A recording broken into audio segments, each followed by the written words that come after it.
Day 2 of my 32 days RBI assistant challenge. Hello everyone, welcome back to my YouTube channel. आज मैं इस video में आप लोगों के साथ में अपना डेली रूटीन शेयर करने वाली हूँ। और अगर आप मेरे इस चैनल पे नए हो तो सब्सक्राइब कर लेना। और अगर आप इस चैनल पे सिर्फ ये सुन के रुके हुए हो कि मैं सिर्फ RBI असिस्टेंट की ही तैयारी कर रही हूँ, नहीं, मैं आप लोगों को बता दूँ कि मैं SBI, IBPS, RRB इन तीनों को भी मैं टारगेट करके चल रही हूँ।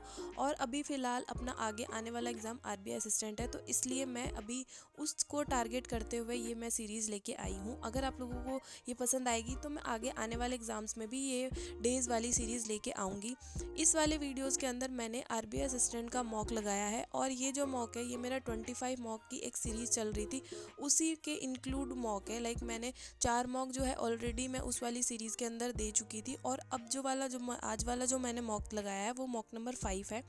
तो जो मेरी वो वाली सीरीज़ अगर फॉलो कर रहा था कि अब मैं जैसे जैसे नेक्स्ट मॉक लगाए जा रही थी, तो मैं अब बता दूं कि जो उस वाली सीरीज़ में मैं वीडियोस डाल रही थी वो अब इसी वाली सीरीज़ के अंदर मैं वीडियोस डालूंगी।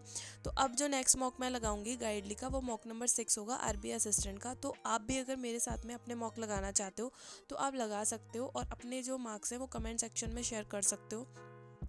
इसके अलावा मैंने आज IBPS क्लर्क प्रीलिम्स का भी एक मॉक लगाया था, क्योंकि मैंने कल वाले वीडियो में SBI क्लर्क प्री का मॉक लगाया था, तो आज मैंने IBPS क्लर्क प्री का मॉक लगाया था। बाकी अब मैं शुरू करती हूँ। तो सबसे पहले मैंने एडिटोरियल की क्लास ली। आज निमिषा मैम की क्लास नहीं लगी हुई थी, या पता नहीं, मतलब आई हुई नहीं थी, तो मैंने अभिनव सर की क्लास ली थी। फिर इसके बाद में मैंने करंट अफेयर्स की क्लास ली। करंट अफेयर्स जो है वो मेरी काफ़ी दिनों से डिले चल रही थी, लेकिन अब जो है मैंने चीज़ें अपनी पटरी पे ला दी है। लाइक मैं अब डेली जो है करंट अफेयर्स जो है अपना कवर कर रही हूँ। और डेली जो है करंट अफेयर्स कवर करने से ये होता है कि आपका जो माइंड है ना वो एक्टिव रहता है। आपको पता होता है कि आपके आसपास जो है वो क्या चल रहा है। अगर क्योंकि आप एक एस्पिरेंट हो तो आपको एक देश दुनिया वाली खबर भी होनी चाहिए। तो इसलिए मैं जो है ना डेली करंट अफेयर्स प्रेफर करती हूँ। पिछले साल भी मैंने डेली करंट अफेयर्स ही किया था, हाँ, लेकिन थोड़ी सी मेरी प्रैक्टिस में कमियाँ रह गई थी, जो मेरी रिज़ल्ट में मुझे देखने को मिली थी। तो इस बार मैंने सोचा है कि मैं करंट अफेयर्स के अंदर जितना हो सकेगा ना उतना ही प्रैक्टिस करूँगी। एट द एंड जो होगा देखा जाएगा, लेकिन प्रैक्टिस में कोई भी कमी नहीं होनी चाहिए। इसलिए मैंने इस बार करंट अफेयर्स पे पूरा जोर लगाने का सोचा है। फिर इसके बाद मैंने IBPS क्लर्क का प्रीलिम्स का एक मॉक लगाया था, और जिसका जो रिज़ल्ट है वो ये रहा था कि मेरे जो मार्क्स आए थे वो 71.75 मार्क्स आए थे। और अटैम्प्ट जो थे इसके अंदर मेरे 83 थे। और इसके अंदर वही चीज़ें अच्छा हो सकता था, लेकिन थोड़ी सी सिली मिस्टेक्स और नेगेटिव मार्किंग की वजह से मार्क्स जो है वो एकदम से कम हो जाते हैं। और जो नेगेटिव मार्किंग जो हुई है वो रीजनिंग और न्यूमेरिकल एबिलिटी में ज़्यादा हुई है। न्यूमेरिकल एबिलिटी वाला जो मैंने लगाया था सेक्शन, उसके अंदर एक चीज़ ऐसी थी कि मैं वहाँ पे स्टक हो गई थी, और उसमें मैंने 3 से 4 मिनट ऐसे कुछ टाइम दे दिया था, जिसकी वजह से मेरा दिमाग जो है ना वो ओवरलोड हो गया था। ये मेरा इंग्लिश वाला सेक्शन है, इसमें तो मेरे आज 2 ही गलत हुए थे, क्योंकि मैं IBPS क्लर्क और SBI क्लर्क के अंदर इंग्लिश वाले सेक्शन में गलत कम करने का मेरा ज़्यादा वो रहता है फोकस, कि यार जितने भी आए बस अटैम्प्ट हो जाएं। और ये मेरा क्वांट वाला सेक्शन है, इसमें मेरे 3 गलत हो गए थे। सिंप्लीफिकेशन में से 2 गलत हो गए, और एक एक मेरा एक अलग अर्थमेटिक वाला जो क्वेश्चन था उसके अंदर जो है मेरा वो गलत हो गया था। और ये मेरा ऐसा ही वाला क्वेश्चन था जो कैलकुलेशन मिस्टेक मेरे से हो गई थी, और ये मेरा गलत हो गया था। और ये जो है ये मेरा रीजनिंग वाला सेक्शन है, इसके अंदर मेरे 4 गलत हो गए। और ये एक तो मिसलीनियस वाले क्वेश्चंस हैं जो कि मेरे को, अरे इसके अंदर मैंने अटैम्प्ट भी नहीं करे थे, लाइक दो क्वेश्चन मैंने छोड़ दिए थे। ये वाले क्वेश्चन के अंदर मैंने कम से कम इतना टाइम लगाया। मेरे को एक तो ये क्वेश्चन समझ में नहीं आया, समझ में आया तो मैंने इसको बना लिया, बनाने के बाद में इसका आंसर ही नहीं निकल रहा, और इसके अंदर मैंने 4 मिनट के आसपास झोंक दिए इसके अंदर, और ये वाला क्वेश्चन मेरे से बन ही नहीं रहा। पूरा क्वेश्चन अकॉर्डिंग मैंने इस क्वेश्चन को पढ़ के पूरा बना लिया था, लेकिन फिर भी इसका आंसर मेरे से नहीं निकला। और एक मेरा पज़ल में से गलत हो गया था, और ये सिर्फ छोटी सी पज़ल थी, लेकिन इसने भी मेरे 2 मिनट खा लिए। मतलब इतनी छोटी सी पज़ल हार्डली मेरे से आधा मिनट 1 मिनट के अंदर बन जाती है, यूँ सट सट सट। और इसके जो क्वेश्चन थे वो थोड़े से मतलब मैथमेटिक वाले थे, तो ये चीज़ें थोड़ी सी मेरी गलत भी हो गई थी, और एक मेरा ये वाला गलत हो गया था। और एक मैंने इसमें छोड़ दिया था क्योंकि इसका नहीं निकल रहा था मेरा आंसर, और एक मेरा ये वाला गलत हो गया था। इसके अंदर मेरे को ये मेरे से मतलब शब्द जो है वो मेरे से बने नहीं, तो मैंने ये वाला क्वेश्चन गलत कर दिया था। और IBPS क्लर्क प्रीलिम्स का अभी कोई एग्ज़ाम नहीं है।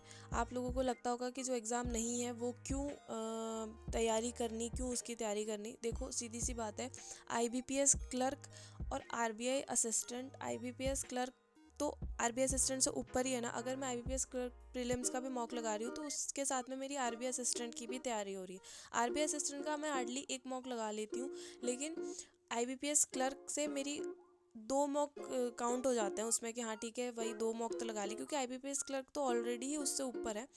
तो इस वजह से मेरी जो प्रैक्टिस है ना वो और अच्छे से हो जाती है। तो अगर आप लोग ये वाला मॉक लगाओ तो कमेंट सेक्शन में मुझे ज़रूर अपने मार्क्स बताना। फिर इसके बाद में मैंने कंप्यूटर की क्लास ली थी, और इसके अंदर मैंने आज माइक्रोसॉफ्ट विंडोज़ पढ़े थे। ये सारी क्लासेस 89 प्लेलिस्ट जो है अरोरा सर की, वो मैं ले रही हूँ, YT पे फ्री है।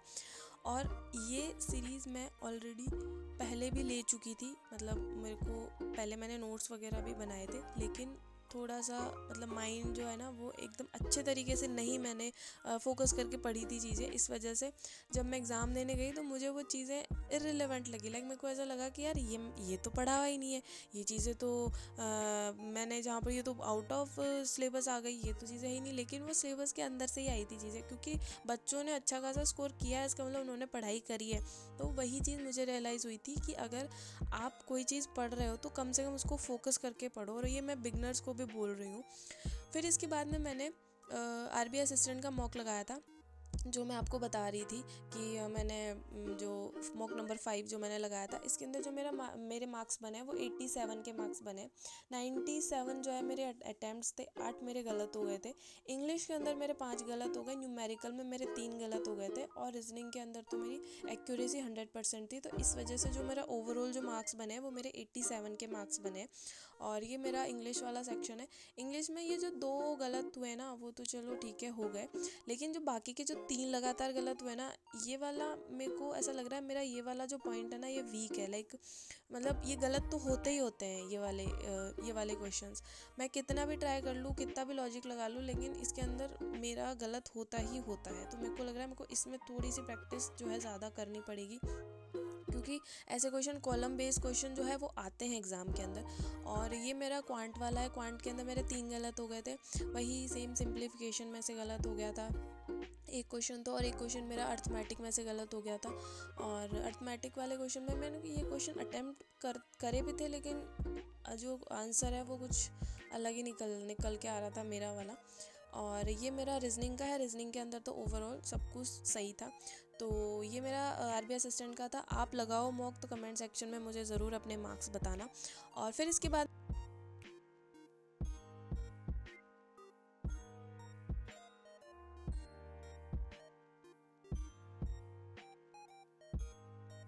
मैंने आपको बताया था कल कि मैं हर्षल सर की जो है वो वन शॉट वाली वीडियोस देख रही हूँ, उनसे मैं प्रैक्टिस कर रही हूँ। तो टाइम एंड वर्क वाला मैंने 2 घंटे की क्लास थी, 1 घंटे की मैंने कल ले ली थी, और 1 घंटे की जो है मैंने आज क्लास कंप्लीट कर ली थी। इससे मतलब काफ़ी हेल्प मिलती है आपके, अगर थोड़े बहुत भी डाउट प्रीलिम्स को लेके तो वो सारे आपके क्लियर हो जाते हैं। और अभी फ़िलहाल मैं वन शॉट को प्रेफर कर रही हूँ अपने प्रैक्टिस के लिए, प्री और मेंस दोनों को। तो इससे क्या होता है कि अभी फ़िलहाल क्या है ना, जैसे मैंने 1 घंटा ले लिया था तो उसमें काफ़ी सारे प्री प्लस मेंस हो गए थे, और अब जो है ना मेंस वाले क्वेश्चंस आ रहे हैं इसके अंदर टाइम एंड वर्क के, तो आपके कॉन्सेप्ट सारे क्लियर हो जाते हैं। फिर इसके बाद मैंने शीतल मैम की क्लास ली।